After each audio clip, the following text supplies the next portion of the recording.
De l'ombre des studios de production aux plus grandes scènes de France, comment un jeune talent d'origine haïtienne est devenu le roi incontesté du R&B et du compas en France. Aujourd'hui, on plonge dans l'histoire incroyable de Joe Douai-Filet. Préparez-vous, car son parcours est une leçon de détermination. Rappelle qu'il n'a pas commencé devant le micro, mais derrière les machines. Il était beatmaker et compositeur, notamment pour le groupe Les Chroniques du Watibé. Sa polyvalence. Il sait tout faire, écrire, composer, chanter. C'est ce qui fait sa force. Parle de sa capacité à mélanger les genres, zouk, compas, R&B et rap. Mentionne ses premiers succès en solo et comment il a su toucher un public très large, notamment grâce à ses thèmes sur l'amour et les relations, parfois complexes. Mais ce n'était que le début d'un raz-de-marée musical. Évoque ses albums marquants, A2, Calypso, et surtout ses performances scéniques. Tu peux faire un lien avec ta vidéo sur son concert à la Défense Arena ou son nouvel album Hate Love. Et vous, quelle est votre chanson préférée de Joe? Dites-le moi en commentaire, je veux savoir si on a les mêmes goûts, résume son impact sur la scène actuelle. De l'ombre des studios à la lumière de l'Accor Arena, découvrez l'histoire incroyable de Joe Douai-Filet. Comment ce génie de la composition, autrefois beatmaker pour les plus grands, est-il devenu l'icône incontestée du R&B et du compas en France? Dans cette vidéo, on retrace le parcours inspirant d'un artiste complet qui a su imposer son style unique et conquérir le cœur de millions de fans. Si cette vidéo vous a plu, n'oubliez pas de lâcher un énorme pouce bleu, de vous abonner pour ne rien rater des prochaines actus sur vos stars préférées, et on se retrouve très vite sur Miss Rasvin. Ciao!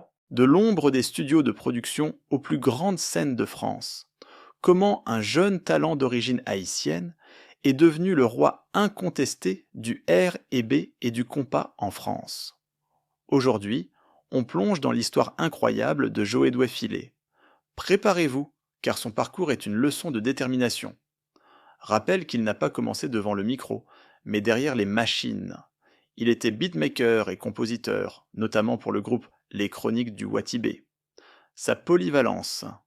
Il sait tout faire, écrire, composer, chanter. C'est ce qui fait sa force. Parle de sa capacité à mélanger les genres, zouk, compas, R&B et rap. Mentionne ses premiers succès en solo et comment il a su toucher un public très large, notamment grâce à ses thèmes sur l'amour et les relations, parfois complexes.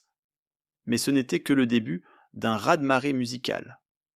Évoque ses albums marquants, A2, Calypso, et surtout ses performances scéniques. Tu peux faire un lien avec ta vidéo sur son concert à la Défense Arena ou son nouvel album Hate Love. Et vous, quelle est votre chanson préférée de Joe? Dites-le moi en commentaire, je veux savoir si on a les mêmes goûts, résume son impact sur la scène actuelle. De l'ombre des studios à la lumière de l'Accor Arena, découvrez l'histoire incroyable de Joe Douai-Filet. Comment ce génie de la composition, autrefois beatmaker pour les plus grands, est-il devenu l'icône incontestée du R&B et du compas en France? Dans cette vidéo, on retrace le parcours inspirant d'un artiste complet qui a su imposer son style unique et conquérir le cœur de millions de fans. Si cette vidéo vous a plu, n'oubliez pas de lâcher un énorme pouce bleu, de vous abonner pour ne rien rater des prochaines actus sur vos stars préférées, et on se retrouve très vite sur Miss Rasvin. Ciao!